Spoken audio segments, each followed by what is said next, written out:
जनतन संवाद की 23वीं कड़ी है आज। हम तमाम साथी जानते हैं कि अम्बरीश जी देश के जाने माने प्रतिबद्ध पत्रकार हैं, खोजी पत्रकार हैं और जनसत्ता से लंबे समय से जुड़े रहे हैं। इन दिनों उत्तर प्रदेश और उत्तराखंड में लगातार उसके समाचार से लगातार जुड़े रहे हैं, वहाँ के जीवन से जुड़े रहे हैं और न सिर्फ पत्रकारिता, राजनीतिक पत्रकारिता करते हैं, बल्कि जीवन में जो रेसिपी का महत्व है, खान पान का, उस पर भी इनकी पकड़ है। तो अब चूंकि आज गोवा क्रांति दिवस है, तो गोवा क्रांति में शहीद हुए तमाम जो जिन्होंने शहादत दी है, उन तमाम शहीदों को नमन करते हुए आज की परिचर्चा की शुरुआत करते हैं। उत्तर प्रदेश के में विपक्ष की भूमिका पर जो कुछ भी वहां राजनीतिक उठापटक हो रहा है और जो परिस्थितियां बदली हैं पिछले सप्ताह से, तो अभी आप किस तरह से उसको देख रहे हैं और आने वाले दिनों में क्या संभावना दिख रही है? इसी बीच में राम मंदिर का के जमीन का घोटाला भी सामने आ गया है। इन तमाम चीजों को जोड़ते हुए आप अपनी बात रखेंगे। उत्तर प्रदेश की जो स्थिति अभी इस समय की है, अभी कुछ दिन पहले वहां पंचायत चुनाव हुए थे और पंचायत चुनाव में भारतीय जनता पार्टी 2014, 2017, 2019 दो तीनों चुनाव में जिस ताकत के साथ जीत के आई थी, वो ताकत उसकी आधी से ज्यादा घट गई है। जो नतीजे आए जिसमें समाजवादी पार्टी नंबर 1 पे आ गई है। तो आकलन का जो तरीका है एक ये है कि एक पहला ये चुनाव है और पंचायत का चुनाव है, सत्तारूढ़ दल जिसमें भारतीय जनता पार्टी है, जिसके पास एडमिनिस्ट्रेशन था, पैसा वैसा सब कुछ तो था ही, उसके बावजूद उसकी हार हुई है। इस हार के वजह जो है उसकी दो तीन वजह मानी जाती है। एक तो यह है कोरोना को लेकर के बहुत ज्यादा बद इंतजामी हुई और हर गांव में 10, 12, 15, 20 मौतें हुई हैं, जिससे लोगों के बीच में आक्रोश बढ़ा है।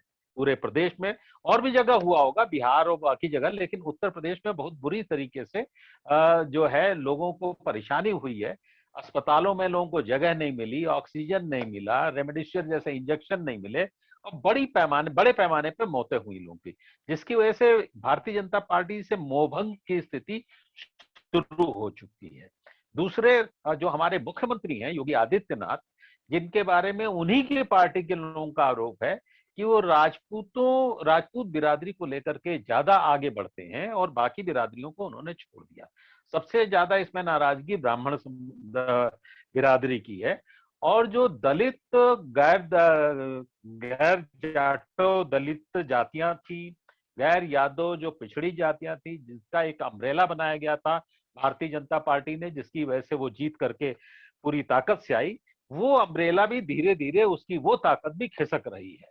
और ये पहली बार हुआ है कि समाजवादी पार्टी मुलायम सिंह के टाइम में भी उन्होंने गैर जाटो दलित जातियों को उस तरीके से नहीं जोड़ा, न ही गैर यादव पिछड़ी जातियों को उन्होंने उस तरीके से नहीं जोड़ा जिस तरीके से अखिलेश ने अब शुरुआत की है, जिसके बारे में लोगों को जानकारी कम है। इस बार समाजवादी पार्टी कुछ जो तैयारी कर रही है उसमें यह है कि वो तमाम जातियों का एक बड़ा अम्ब्रेला सोशल इंजीनियरिंग के नाम पे बना रही है। टिकट अगर उन्होंने ठीक से दे दिए, टिकट में कोई ज्यादा घालमेल नहीं हुआ, तो हमें लगता है समाजवादी पार्टी को ज्यादा बड़ी सफलता मिल सकती है। जो हालात है उत्तर प्रदेश के अभी के, उसमें ये स्थिति है। तो और भारतीय जनता पार्टी और समाजवादी पार्टी टकराव इन्हीं दोनों में होगा, मुकाबला इन्हीं के बीच में होगा। कांग्रेस कहीं नहीं है, बीएसपी की स्थिति 20% वोटों के साथ बहुत छोटी ताकत है, क्योंकि मुसलमानों का मोहभंग हो चुका है और गैर जाटव दलित जातियां बहुजन समाज पार्टी से करीब करीब छिटक गई हैं। उसकी वजह यह है कि मायावती का ढुलमुल रवैया और बीजेपी की बी टीम के रूप में काम करने का तरीका। तो ये यही वजह है कि इस समय जो राजनीतिक गोलबंदी हो रही उत्तर प्रदेश की, वो सीधे दो खेमों में बटी हुई है, Bharatiya Janata party, Samajwadi party. Bharatiya Janata party में कलह है, भारतीय जनता पार्टी के बीच में एकदम टकराहट हो रही नेताओं की। उसकी एक वजह यह भी है कि योगी आदित्यनाथ ने 4.5 साल के शासन में नेताओं को साथ लेकर के काम नहीं किया। उन्होंने एक टीम 11 टीम बनाई, टीम 11 ब्यूरोक्रेट्स की टीम बनाई, उसमें भी वो ज्यादातर आदेश खुद देते थे। तो जो एक सामूहिक नेतृत्व वाली जो भावना थी वो खत्म हो चुकी है और योगी के प्रति जो नाराजगी भारतीय जनता पार्टी के विधायकों की थी, वो आला कमान तक पहुंची और आला कमान ने काफी कुछ कोशिश की। लेकिन स्थिति यह है कि आला कमान योगी को हटाने का जोखिम भी नहीं ले सकता है। लोग ये कहने लगे हैं कि भारतीय जनता पार्टी को उत्तर प्रदेश में हारना है, अब ये तय कर लें कि योगी के नेतृत्व में हारेंगे या मोदी वाले नेतृत्व में हारेंगे। इसलिए एक फैसला ये भी हुआ है कि मोदी जी उत्तर प्रदेश चुनाव में पार्टी का चेहरा नहीं होंगे और भी राज्यों में नहीं होंगे। यह आरएसएस का एक फैसला है जो इस वजह से हुआ। बंगाल चुनाव में आपने देखा होगा कि मोदी बनाम ममता की लड़ाई में मोदी बहुत ज्यादा हमले का निशान, कि उन्होंने हमला किया ममता बनर्जी पे काफी ज्यादा, और वो भी निशाने पे आए। तो जो नेतृत्व है भारतीय जनता पार्टी का, शीर्ष नेतृत्व, उसको ये लगता है कि जो हमारा लीडर है उस पर ज्यादा हमला हो रहा है अगर राज्यों के चुनाव में वो लगातार जाते हैं। और जितने भी राज्यों के चुनाव हुए सब मोदी जी के नेतृत्व में लड़े गए, कोई क्षेत्रीय नेताओं के नेतृत्व पे नहीं लड़ा गया। तो उस वजह से मोदी ज्यादा निशाने पे रहते हैं। तो आरएसएस की जो हाल में एक बैठक हुई, इसमें यह हुआ कि मोदी जी उस तरीके से चेहरा नहीं होंगे जैसे अब तक हो रहे थे। तो उत्तर प्रदेश में मोदी रहेंगे, चुनाव में आएंगे जाएंगे, प्रचार करेंगे, लेकिन चेहरा वो नहीं होगा कि मोदी बनाम अखिलेश की लड़ाई नहीं होगी। जैसे कि ममता बनाम मोदी की लड़ाई हुई थी बंगाल में, वो लड़ाई अब कहीं किसी राज्य में न हो, ये फैसला आरएसएस का है। तो फिलहाल जो हालात हैं, और अभी भी योगी आदित्यनाथ को लेकर के पार्टी के अंदर काफी कलह की स्थिति है। भारतीय जनता पार्टी बैकफुट पे चल रही है, चुनाव लड़े, सारी चीज करे, लेकिन हमें लगता है कि इस बार भारतीय जनता पार्टी के लिए रास्ता बहुत मुश्किल रास्ता है और आसान नहीं होगा। एक तो कि अभी जो कुछ भी कलह हुआ बीच में पिछले सप्ताह, 2 सप्ताह पहले, तो अभी जो कुछ पैचअप करने की कोशिश हुई है, लेकिन लोगों का मानना है, मैंने ये बिहार में, झारखंड में चर्चा है कि यह वास्तव में कलह जो है सो पैचअप नहीं हुआ है, बल्कि हो सकता है आने वाले दिनों में और उभर करके सामने आए। देखिए, मोदी जी ने एक अफसर को इस्तीफा दिला करके भेजा था, अरविंद शर्मा नाम है, वो मऊ के रहने वाले हैं और भूमिहार हैं जाति के, और उनको भेजा था ये सोच करके कि पहले की डिप्टी सीएम बनाएंगे और काफी हद तक ब्यूरोक्रेसी को वो नियंत्रित करेंगे। लेकिन योगी जी की जो स्टाइल है काम करने की, उसमें ये उनको कतई पसंद नहीं है कि पावर के 2 सेंटर हो जाएं। तो उन्होंने उनको एक तो पहले मिलने से मना कर दिया, जब आए थे वो 4 दिन तो मिल ही नहीं पाए। उसके बाद भी उन्होंने आज तक देखिए मंत्री नहीं बनाया, अभी तक नहीं बनाया, और लगातार बातचीत हो रही। अब मंत्री मान लीजिए बना भी दें तो उनके पास काम करने का कोई मौका नहीं है। तो ये तो मोदी जी भी जान रहे हैं और योगी जी भी जान रहे हैं कि उसके बीच में इस इशू को लेकर के काफी टकराव है, और वो थमा नहीं है। इसमें मैं भी ये कहने वाला हूं, ये थमा नहीं है, फिलहाल के लिए वो रुका हुआ है, और हो सकता किसी दिन भी किसी भी रूप में वो फिर उभर के आ जाए। आज मैं देख रहा था कि बहुत दिनों बाद एक विज्ञापन आया है जिसमें मोदी और योगी साथ साथ, लेकिन साथ ही आप ये ध्यान रखिए वो अरविंद शर्मा और रिसफल मंत्रिमंडल का नहीं हुआ है। तो ये दोनों चीजें लग रही हैं कि टकराहट थोड़ी देर के लिए थमी है, वो भी आरएसएस के हस्तक्षेप करने से। अगर आरएसएस हस्तक्षेप नहीं करता तो शायद स्थितियां उतनी, वरना योगी जाते भी नहीं, दिल्ली जाते भी नहीं, चाहे जो भी होता।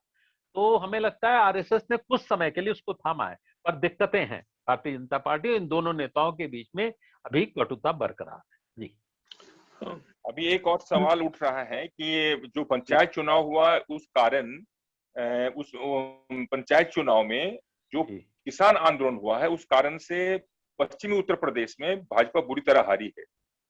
लेकिन इसका प्रभाव, इस किसान आंदोलन का प्रभाव जो पूर्वी उत्तर प्रदेश है या मध्य उत्तर प्रदेश है उस पर किस तरह से पड़ा है, और आने वाले चुनाव में किसान आंदोलन का प्रभाव किस तरह से पड़ने वाला है, आप इसको कैसे देखते हैं? देखिए, पश्चिमी उत्तर प्रदेश जो है वो बड़े किसानों का है, जो बड़े काश्तकार हैं उनका इलाका है, और वो उनकी नाराजगी बहुत ज्यादा है भारतीय जनता पार्टी से। पश्चिमी उत्तर प्रदेश में आप देखेंगे तो आरएलडी है, राष्ट्रीय लोक दल जो है, अजीत सिंह वाला, जो अब जयंत चौधरी जिसको संभालते हैं, उसके साथ समाजवादी पार्टी का तालमेल है, और इस तालमेल, इस गठबंधन को बड़ी सफलता मिली है पश्चिम उत्तर प्रदेश में। पूर्वी उत्तर प्रदेश में बड़े काश्तकार नहीं है, बड़े किसान नहीं है, लेकिन जो नाराजगी है उसकी वजह, उसका प्रतीक आप देख लीजिए कि अयोध्या, बनारस, गोरखपुर, तीनों जगह के पंचायत चुनाव में भारतीय जनता पार्टी हार गई है। गोरखपुर योगी आदित्यनाथ का है, अयोध्या में तो मंदिर निर्माण हो रहा है, और वाराणसी मुख्यमंत्री और प्रधानमंत्री का क्षेत्र है। तो इन 3 जगह, ये तीनों पूर्वांचल के इलाके हैं, और तीनों जगह हार अपने आप बता देती है कि मिजाज पूर्वांचल का भी बदल रहा है। तो इसलिए आसान, दोनों जगह आसान नहीं है जी। हम लोगों के बीच रामचरण जी हैं, हेमंत जी हैं, मंथन हैं और शेखर हैं। तो हम चाहेंगे कि रामचरण जी, हेमंत जी और मंथन जी सवाल करें, कुछ अगर उनके मन में सवाल उठ रहा हो तो। जी जी हाँ, मैं जी पूछना चाहता हूँ 2 सवाल। जी पहली बात तो ये कि ये जो अखिलेश जी बार बार घोषणा कर रहे हैं कि हम अकेले चुनाव लड़ेंगे, इसका मतलब है कि उनका राष्ट्रीय लोकदल और कांग्रेस से कोई गठबंधन नहीं होने वाला है।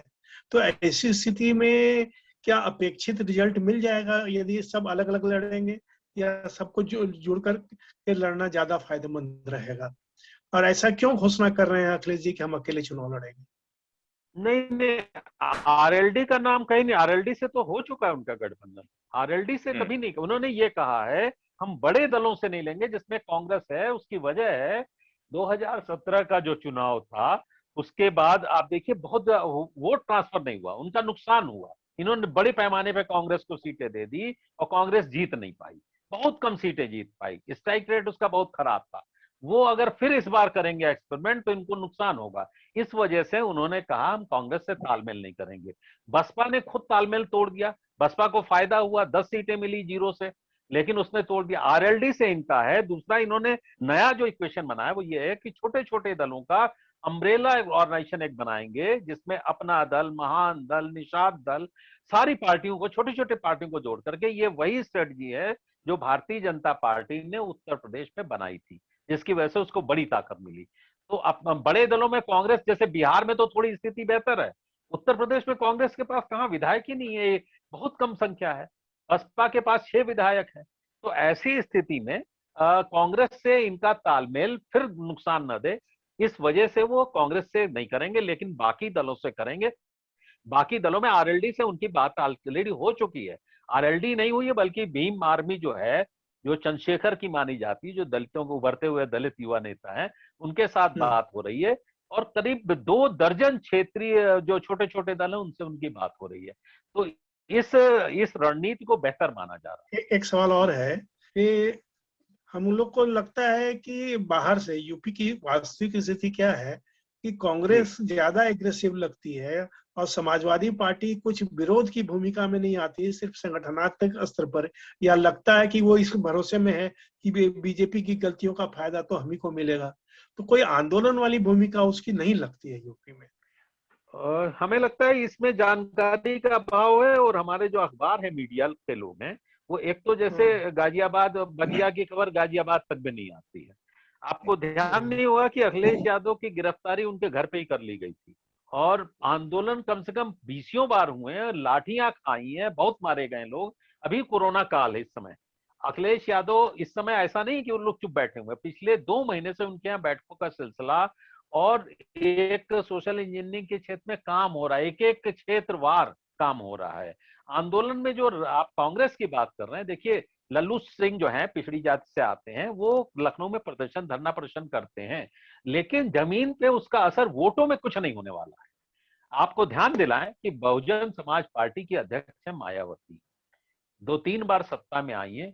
उनका कोई कार्यकर्ता, कोई संगठन कभी कभी आंदोलन नहीं करता, एक कार्यकर्ता आंदोलन नहीं करता है। लेकिन समाजवादी पार्टी ने पिछले 2 साल में कम से कम 50 जिलों में बड़े आंदोलन, किसान आंदोलन भी उन्होंने 50 जिलों में किया। कोरोना का जो ये काल आया है, जो दूसरी वेव आई है, इसके बीच में वो नहीं निकल सकते थे। इन्होंने कोशिश की तो इनको गिरफ्तार किया गया। अभी धर्मेंद्र यादव निकले तो उनके 50 कार्यकर्ताओं पे बाकायदा मतलब मुकदमे, गंभीर मुकदमे लगा दिए गए। इन्होंने ये स्ट्रेटजी बनाई कि अगर हम अभी सड़क पे उतरेंगे तो हमारे सारे कार्यकर्ता गिरफ्तार करके जेल भेज दिए जाएंगे, और जो हमें ग्राउंड लेवल पे काम करना वो भी नहीं हो पाएगा। इस वजह से इन्होंने अपनी रणनीति में बदलाव किया है। लेकिन छिटपुट आंदोलन ये सब करते रहे, और अखिलेश यादव निकलने वाले हैं, जैसे 2012 में निकले थे। एक चुनाव अभियान पूरे प्रदेश के अंदर, इनकी साइकिल यात्राओं का दौर शुरू होने वाला है। कोरोना काल में तो किसी को इजाजत भी नहीं है ना जी। अच्छा, एक प्रश्न और कि यूपी में किसानों को, संगठनों को क्या करना चाहिए? क्या उनको अखिलेश को सपोर्ट करना चाहिए, या बीजेपी हराओ का नारा जैसे बंगाल में दिया था उस तरह से ही यहाँ देना चाहिए, या वो विपक्षी दलों को जोड़ने में कुछ भूमिका निभा सकते हैं? किसान संगठन क्या कर सकते हैं? टिकैत तो बड़े नेता हैं, राष्ट्रीय नेता हो गए हैं, यूपी के हैं। किसान संगठनों की जो राजनीतिक ताकत होती है और जो आंदोलन की ताकत होती है, दोनों में फर्क है। महेंद्र सिंह टिकैत, जिनको हम रिपोर्ट भी करते रहे, वो आंदोलन में तो उनके साथ लोग जुट जाएंगे, लेकिन उनकी वोट देने की अपील पे, हाँ, सरकार के विरोध पे तो लोग आ जाएंगे कि किसी को समर्थन देने की अगर वो बात करेंगे तो उसका इम्पैक्ट उतना नहीं पड़ेगा। बल्कि वो सरकार ने जो क्या किया किसानों को लेकर के, इसी को अगर वो चिन्हित करें, इसी को लेकर के आगे बढ़े, तो इसका बड़ा इम्पैक्ट होगा। और भारतीय जनता पार्टी हारे, ये प्रमुख मुद्दा होना चाहिए। किसी को जिताने से बेहतर होगा कि भारतीय जनता पार्टी को हराने की बात हो, जो बंगाल में की गई थी। बंगाल में तो उन्होंने मंच शेयर किया था, लेकिन हमें लगता है कि यहाँ की राजनीति अलग है। पश्चिमी उत्तर प्रदेश के जो किसान है वो आरएलडी के साथ हैं, समाजवादी पार्टी आरएलडी के साथ है। पूर्वी उत्तर प्रदेश में कोई किसान संगठन नहीं है, ध्यान रखिएगा। बुंदेलखंड में उस तरीके का कोई किसान संगठन नहीं है, और जो टिकैत का भी संगठन है वो एक छोटे से इलाके में उसका असर है। तो किसान संगठन, जन संगठन, या जो पॉलिटिकल पार्टीज हैं, जी हाँ बताइए। एक चर्चा अभी आ रही है, बहुत तेजी से उभरी है। एक चर्चा उभरी है कि पूरे माने उत्तर प्रदेश को 2 या 3 माने राज्यों में, अलग अलग राज्यों में बांटने की साजिश रची जा रही है, या कोशिश हो रही है, ऐसा कहें। तो इस संबंध में कोई चर्चा है क्या, या आप लोग कुछ अनुमान लगा रहे हैं? ये पूरी फेक न्यूज, गलत खबर है। और एक यूट्यूब चैनल ने इसको चलाया था, तो उसपे फेक न्यूज का टैग लगा के सरकार ने सब जगह प्रसारित कर दिया कि ऐसी खबरें चलाएंगे तो ये फेक न्यूज है, इसका कोई आधार नहीं है, कोई मतलब नहीं इसका, फिलहाल कोई मतलब नहीं। मंथन या हेमंत जी सवाल कुछ करेंगे, या शेखर? मंथन, मेरा एक सवाल था कि पूर्वांचल में हम लोग जो नतीजा देखते हैं पिछले चुनाव का, जो 17 का नतीजा है पूर्वांचल का, उसमें बहुत बड़े बहुमत से, लगभग सब इलाकों से ज्यादा बहुमत से भाजपा वहां है। जी जी बिल्कुल। तो उतना गैप कम करना समाजवादी पार्टी के लिए संभव होगा क्या? दूसरी बात कि जो फॉरवर्ड कास्ट के लोग हैं, वो किसी भी हाल में अंततः रो के गा के किसी भी तरीके से भाजपा के साथ वो रहेंगे कि नहीं रहेंगे? और गैर यादव जो बैकवर्ड है, लाख कोशिशों के बाद वो बहुत अच्छे तरीके से जुड़ सकते हैं क्या? जो चैलेंजेज है, क्योंकि चुनाव का, पंचायत चुनाव का भी नतीजा जो है उसमें साफ साफ पूरे चुनाव में आधा से ज्यादा सीट पर समाजवादी नहीं है, यानी सत्ता बदलने की क्या संभावना है? उस संदर्भ में, इन स्थितियों के आलोक में, या इन पर अपनी टिप्पणी करते हुए, हो सकता है मेरी जानकारी कम हो इस संदर्भ में, उस पर अपनी बात नहीं, देखिए जो भारतीय जनता पार्टी का परंपरागत वोट है वो मतलब 17 से 20% करीब मानिए। जो इनको 14-17 वगैरह में वोट मिला है वो 50% है। वो हिंदुत्व का वोट था, जो हिंदुत्व अपने पीक पे था। इस बार जो लहर है, ये इनको हिंदुत्व की न लहर है, न मोदी की लहर है, न योगी की लहर है, कोरोना की लहर है।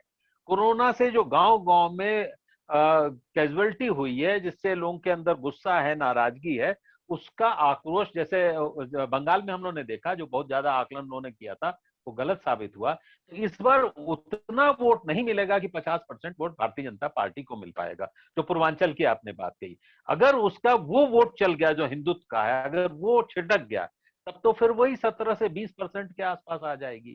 तो उस स्थिति में हमें लगता है कि इसको नुकसान उठाना पड़ेगा। दूसरा, आपने जो कहा कि ये जो गैर जाटो दलितों का मामला, अच्छा हाँ, अगड़ी जातियों का, गोरखपुर में देखिए, इससे पहले एक उपचुनाव हुआ था पार्लियामेंट वाले से पहले, वहां योगी आदित्यनाथ वहीं से थे और इनका उम्मीदवार हार गया था।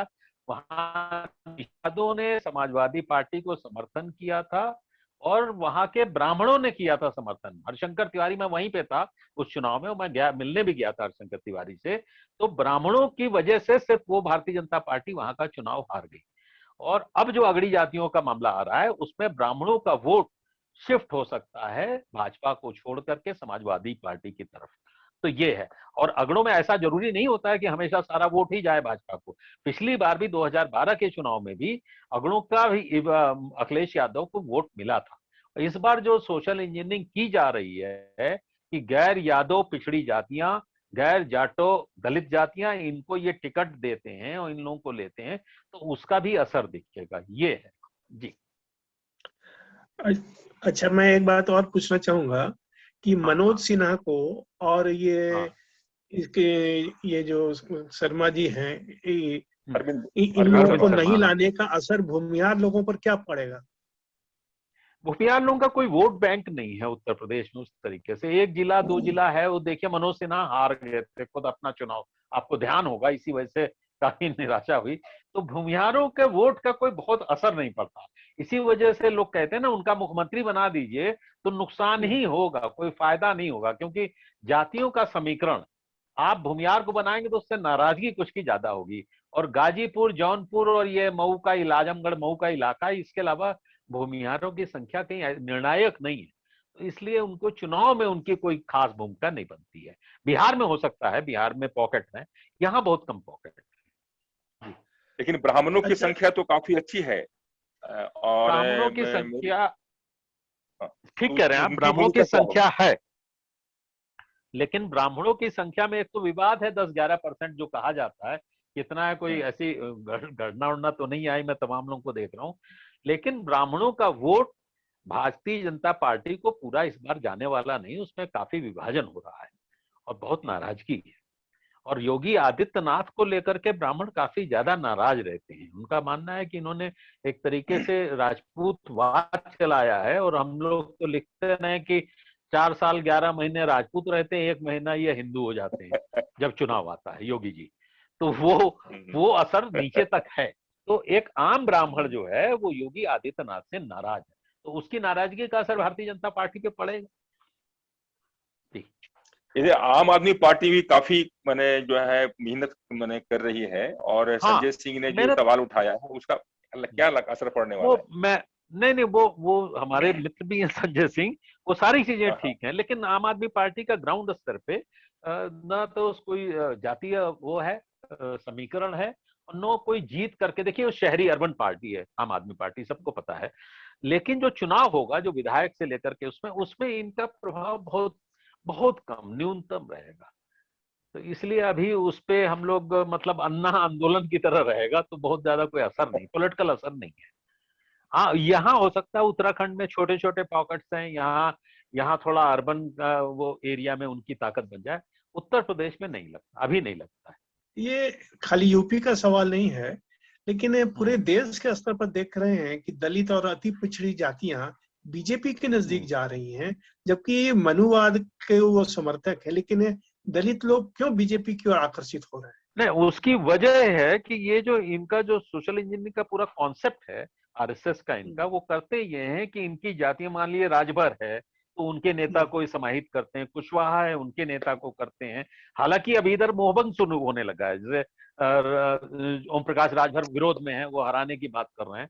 तो जो छोटी छोटी गैर जाटो दलित जातियां हैं, इनके लोगों को, इनके नेताओं को जोड़ते, जो ये अम्ब्रेला बनाते हैं, उसकी वजह से इनके पास वो आते हैं। और इसी तरह गैर यादव पिछड़ी जातियां, जिनको समाजवादी पार्टी ने एक तरीके से किनारे किया, यादवों को तो वो हमेशा मुख्य धारा में लाते हैं, उनकी जो नाराजगी होती है उसको ये भुनाती है, उनको जोड़ लेती है, भारतीय जनता पार्टी अपने तरफ लाती है। लेकिन इस बार शायद उसके लिए यह आसान नहीं होगा, और ये मुश्किल यहाँ पे आएगी। पर बिहार में तो आप देखिए ना, बिहार में स्थिति वो नहीं रही, बिहार में तो अलग अलग तरीके से हुआ है। और बिहार में अगर आप देखें तो आरजेडी को भी बहुत अच्छा समर्थन मिला ही मिला है। अगर मुझे लगता है कि वहां शायद बेईमानी ना होती तो भारतीय जनता पार्टी की सरकार बनना नीतीश की मुश्किल ही। एक सवाल और मेरे मन में है, क्योंकि हाँ, हम लोग तो जनपक्ष के लोग हैं, न पक्ष के हैं न विपक्ष के हैं, हम लोग जनपक्ष के लोग हैं। और यूपी में संपूर्ण क्रांति धारा के बहुत सारे साथी रहे हैं, सर्वोदय धारा के बहुत सारे साथी रहे हैं, गांधीयन धारा के रहे, तो उनकी भूमिका क्या देखते हैं आप? क्या लगता है कि इनको ये संगठित होकर के कोई बड़ी भूमिका निभाने की स्थिति में है क्या चुनाव में? देखिए, ताकत के रूप में देखा जाए तो ताकत तो है नहीं, बहुत बिखरे हुए लोग हैं। वाहिनी के भी जो लोग आपको मिलेंगे सब 50 और 60 से ऊपर के लोग हैं उम्र में भी, तो कोई नया कार्डर बनाया नहीं गया है। जो लोग अगर थोड़ा नया कार्डर होता तो एक जो करते, लेकिन और समय बहुत कम है, 6 महीना बचा हुआ है। इसमें हमें लगता है कि सिर्फ माहौल बनाने वाले काम में कर सकते हैं, जागरूकता फैलाने का काम कर सकते हैं, कोई वोट पे कोई असर डालने की स्थिति में नहीं है ये ताकतें, चाहे गांधीवादी ताकतें हों, समाजवादी ताकतें, छोटे छोटे संगठन हैं, तो उनकी अब वो ताकत या वो हैसियत नहीं है जो राजनीति पे असर डाले। हाँ, अगर मीडिया के लोग हैं उसमें, मीडिया में आप लिख रहे हैं, पढ़ रहे हैं, चर्चा कर रहे हैं, तो उससे माहौल बनने में आसानी होती है, तो वो काम तो कर सकते हैं, जागरूकता वाला, कैंपेन करने वाला, ये सब तो कर सकते हैं। लेकिन आप सोचें कि ग्राउंड लेवल पे जाके कोई काम करे तो ताकत नहीं है, यह ताकत तो कहाँ कौन संगठन की है। मतलब आप देखिए ना, आप लखनऊ में भी देख लीजिए, आप सोचिए कि कल को कोई प्रदर्शन करना है तो 30-40 लोग होंगे, तो उससे कोई बड़े राजनीतिक बदलाव में उनकी कोई भूमिका नहीं बनती है, खास करके उत्तर प्रदेश विधानसभा के चुनाव में तो बहुत मुश्किल है। तो कम्युनिस्ट पार्टियां आप देखिए ना कैसे बिखर गई, उनके पास नहीं ताकत है।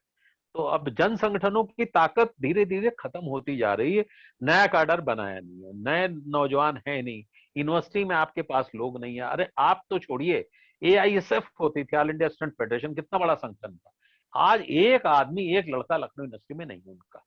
हम लोग तो छात्र राजनीति से निकले हैं, तो जब आपके पास छात्रों नौजवानों की ताकत नहीं होगी तो आप बहुत बड़ी भूमिका नहीं ले सकते।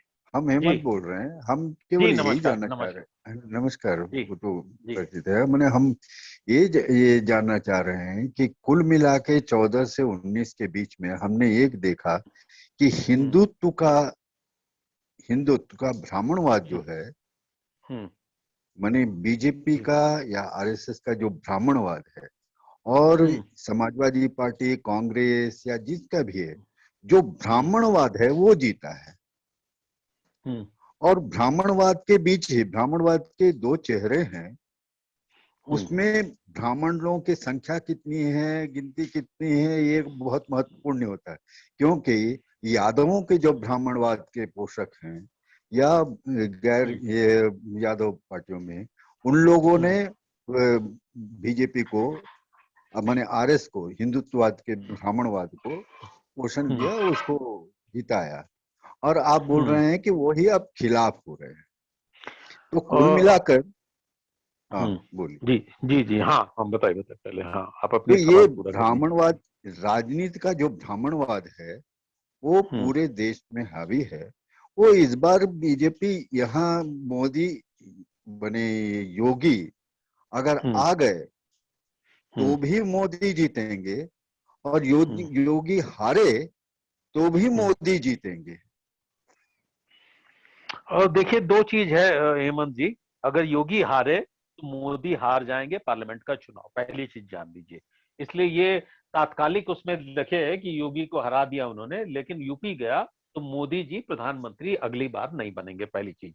दूसरे, जो ब्राह्मणवाद की बात कर रहे हैं, योगी मुख्यमंत्री हैं उत्तर प्रदेश के, वो ब्राह्मण नहीं है। प्रधानमंत्री मोदी हैं, वो भी ब्राह्मण नहीं है।